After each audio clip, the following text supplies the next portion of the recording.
All right, Shalom. Shalom. This is Hara One by Yasha Allah of the Lions Den Camp. Before I begin, I want to say Kal Halayim, by Yahweh, by Hashem, Yahweh Shai, by Hashem, Harakak Wadash, Ma'amath. Double honors to the elder apostles of GMS and the elders. Shalom to you, Akim, Nakwatim, and children that believe in sincerity and truth around the four corners of the earth. As of yesterday, today is the 29th. Yesterday was the 28th, all right, of March. And the war between Iran, the U.S., and Israel uh, officially kicked off.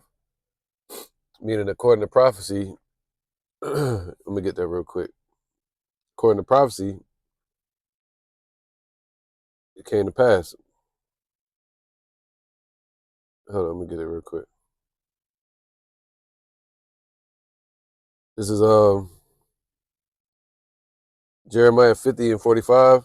Therefore, hear ye the counsel of Yahweh that he have taken against Babylon. All right, represented spiritually would be the U.S.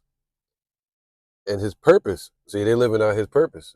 You know, that's what the Lord could lead you into destruction, you know, or he could lead you into life.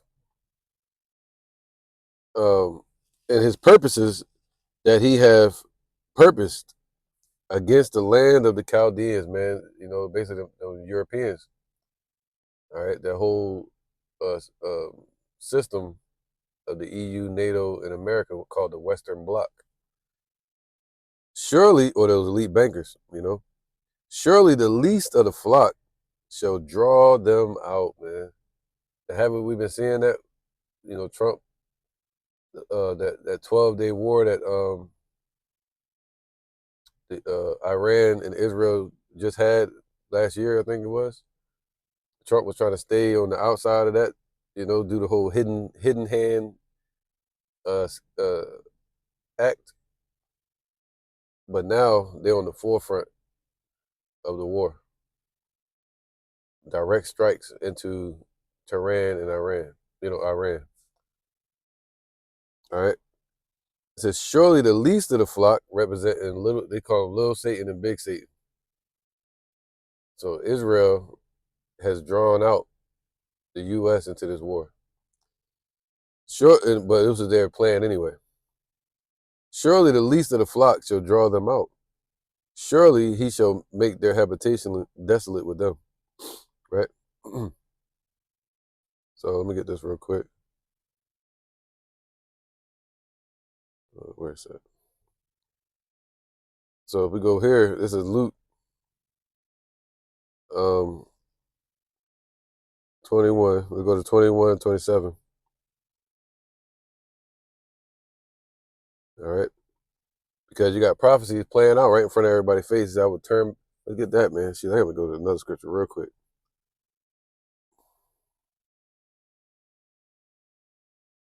There you go. Zephaniah 3 and 10. So even at that same time, when the Lord is bringing about his prophecies, all right, he said the vision is yet for an appointed time. So at that time, Zephaniah 3 and 20, at that time will I bring you again, even in the time that I gather you. See, even in the time where the Lord is gathering us together through the Spirit, and he's going to gather the elect in the chariots. For I will make you a name and praise among all people of the earth when I turn back your captivity before your eyes, saith Yahweh. All right, and we're witnessing, we're seeing it. The Lord is turning back our captivity before our eyes, man.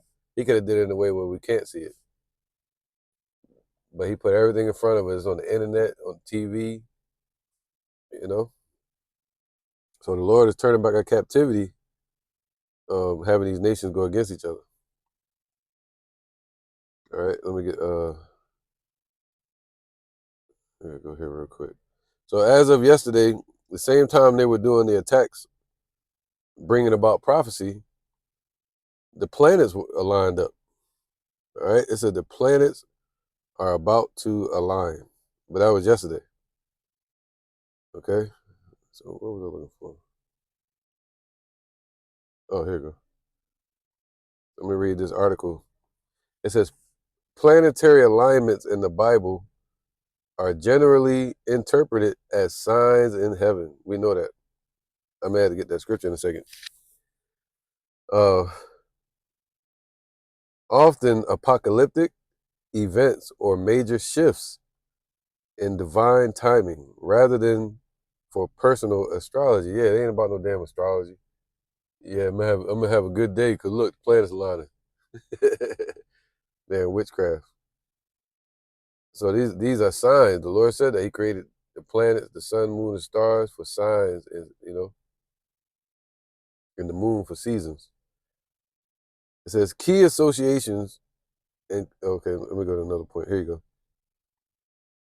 go. Many interpret celestial alignments such as those in the scriptures as indicators of the end times or the return of Yahushua. Okay? It says what else?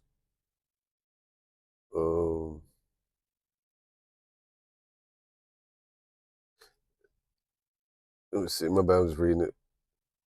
It says some interpretations view these events as the Most High Yahweh arranging the heavens to signify the unfolding of His kingdom. That's what I'm talking about. All right. Signifying the unfolding, turning back our captivity before our eyes, man. And those planets lining up. What they call 3-eye Atlas out there. They got a giant alleged comet going to be here around the Passover. So bright that you're going to be able to see your shadow at night. And day birds going to be flying at night. Day animals. So it's supposed to be a little bit bright as the moon. The reflection from the moon. All right. All right, so let me go here and read this and then wrap this up. This is a quick one. It's saying, man, the Lord is turning back our captivity before our eyes. That's what the Lord told us to watch. Okay? Luke 21 and 25. And there shall be signs. And this is a major sign. All the planets lining up. All right, you got a blood moon, I think on the 3rd. Okay? So, hold on. What is this? This is, March. Yesterday was February 29th. Today is March 1st. I think I said March in the beginning. But Luke 21 and 25, and there shall be signs in the sun and in the moon and in the stars and upon the earth, the stress of nations. Okay? So amongst these planets, there's going to be signs. With perplexity, the sea and the waves roaring.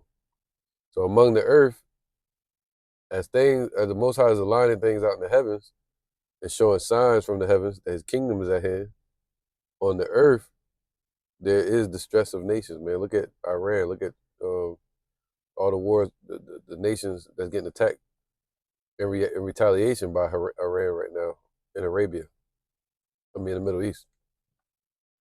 Look at what the U.S. doing. Enlarging their desires as hell. Okay? So it's a lot of distress and war on this earth. Men's heart failing them for fear and for looking after those things which are coming on the earth, going into nuclear attacks, sophisticated, destructive weapons, man, weaponry. Apartments over in Dubai getting destroyed with supersonic missiles, allegedly, while people living in the apartment. That's fear. That's some fearful stuff. All right. World War III is scary for its destruction. Men's heart. It says so on the earth going to be distress of nations. Men's heart failing them for fear for looking after those things which are coming on the earth. Man, they're gonna see it. Everybody gonna see it, and they're gonna be in fear. But us, we're gonna be in. He said we shall laugh At destruction and famine, thou shalt laugh. Right? Because we know it's the Father's will. For the powers of heaven shall be shaken. So all the planets out there, they're going to be shaken by this blast that's going to come from these ICBMs. The Lord is going to put into the minds of these dominant nations like Russia and China, and their allies like Persia, but they just took out their leader, the supreme leader of that place. All right. So, but their heart gonna be failing them for fear and for looking after those things which are coming on the earth. For so yeah, because the judgment uh, being placed upon the earth. Right. For the powers of heaven shall be shaken. So it's gonna be when the missiles hit, it's gonna shake the heavens, out in space. And they shall see the sign. They shall see the Son of Man coming with a cloud, with power and great glory. And when these things begin to pass, then look up. Right, we're no longer just saying beat your plowshares and the swords. It actually happened now. We're not actually saying uh, only saying the least among them shall draw them out. It actually happened. So the prophecies are passing, man. All right. And when these things begin to come to pass, then look up and lift up your heads, for your redemption draweth nigh. All right. So I'm gonna end it there, man. Just keep your eyes to the sky, stay circumspect here on the grounds, on the earth, and watch the Lord turn back our captivity before our eyes. And also, He's showing signs in the heavens that allegedly could be a sign of His kingdom. Continuing on, let's go to um, let's see. Let's go to Luke 21:11. All right, let's go to Luke 21:11. It says, and no, let's go to Luke 21:10. It says, nations shall rise against nation. And that's what we're seeing. Nations rising against nation. Right.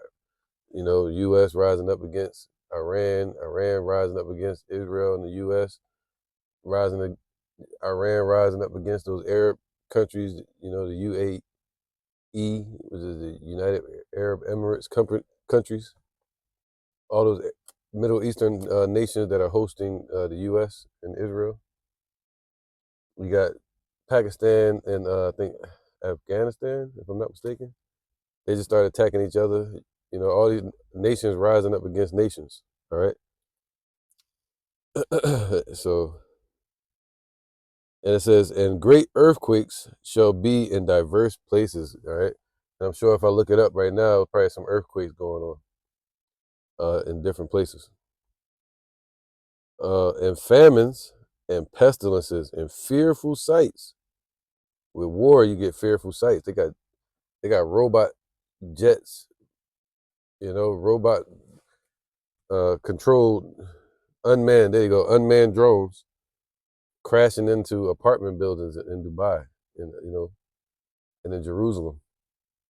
We're using hypersonic missiles, and then you got the chariots in the mix, just like they were during Vietnam. They called them Foo Fighters in World War II. And says, and fearful sights and great signs shall there be from heaven. All right, so it's great signs, man. Shall there be from heaven, and the planets lining up is one of those signs. All right, so we'll go to the letter of Jeremiah 1:65. To the letter of Jeremiah 1:65. Let's go to it.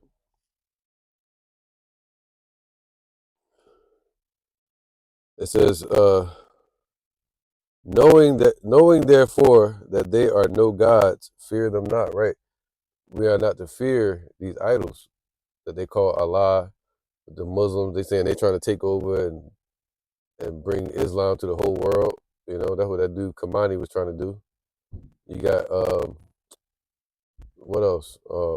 These Christians, you know, they're false gods, Jesus, and then you got um, those Iranians. They said they're going to wage going into holy war to bring their what they call their Mahdi, you know, which is a false Messiah, or should I say a false hope, because it's not going to happen. Only one going to show up is Yahushua. He's not going to be on their side, you know. Well, yeah, well, he's going to use them in against Babylon, you know. But the Lord said he's still against them, just like he said with Russia. I am against thee, but he's going to use them, all right, to bring about his prophecies and the destruction. Verse 66, for they can neither curse nor bless kings. Right, the Lord ruleth in the kingdom of men and gives it to whomsoever he will. And right now they're all fighting over that land. And the Lord said he's going to put a burdensome stone in their way. And they're all fighting over it. All right, that land over there. Or control over that land. Neither can they show signs in the heavens among the heathen. So the Lord is showing signs over those heathen nations. While they're fighting their battles, the Lord is showing signs in the heavens, man, that he's still in control. All right, same type of signs he showed to Ezekiel when he showed him those visions of the chariots and Yahushua and the fleet of chariots, the most high standing over him on the firmament. And he was showing Ezekiel that he controls what happens in the earth and in the heavens. You know, those angels that are in heaven, he controls them, sets them in order. The planets, he controls them and sets them in order and uses them for signs. You know, and on the earth. All right, so that's what he was showing Ezekiel, his power in the heavens and in the earth. It says, neither can they show signs in the heavens among the heathen, nor shine as the sun, nor give light as the moon. All right, so the heavens, the Lord is showing his signs in the heavens that he's ushering in his kingdom. All right, planets are lining up, everything's lining up. Put it like that. The vision is yet for an appointed time. Where is it? Go to this. All right, so let's wrap this one up. We'll go to Acts. Let's get to Acts real quick. You gotta excuse me, man. These allergies down here is crazy. The pollen count it's literally extreme all over the city of Jacksonville right now because of there's actually tree pollen where dust gets so small. I mean, tree pollen, which is called yellow pollen. It can be so small that the brain thinks that it's dust or allergy, you know, something you're allergic to, and the body reacts, and with allergy symptoms. Sheesh. So Acts 2:19. All right, so I'm gonna wrap this one up. This is Acts 2:19. And I will show wonders in heaven above and signs in the earth beneath. Just like I said, like he was showing Ezekiel, you know, with the chariots and the angels that he's operating. He shows signs in the heavens and in the earth beneath, man. And those signs that are on the earth are the prophecies. When you see part of the signs pass, you know what I mean? So he also shows signs in the heavens. All right. And I will show wonders in heaven above and signs in the earth beneath, blood and fire and vapor of smoke. Ooh. The sun shall be turned into darkness and the moon into blood from war, man. Nuclear fallouts. All right. Before that great and notable day of the Lord come. And it shall come to pass that whosoever shall call on the name of Yahushua, Yahweh Bashim Yahushua, shall be saved, ye men of Israel. I'm gonna wrap this one up, man. Say shalom. See you on the next one. Keep your eyes to the skies and then look up, because our salvation is drawing nigh, man. And the Lord is turning back our captivity, like I said before. All right, shalom.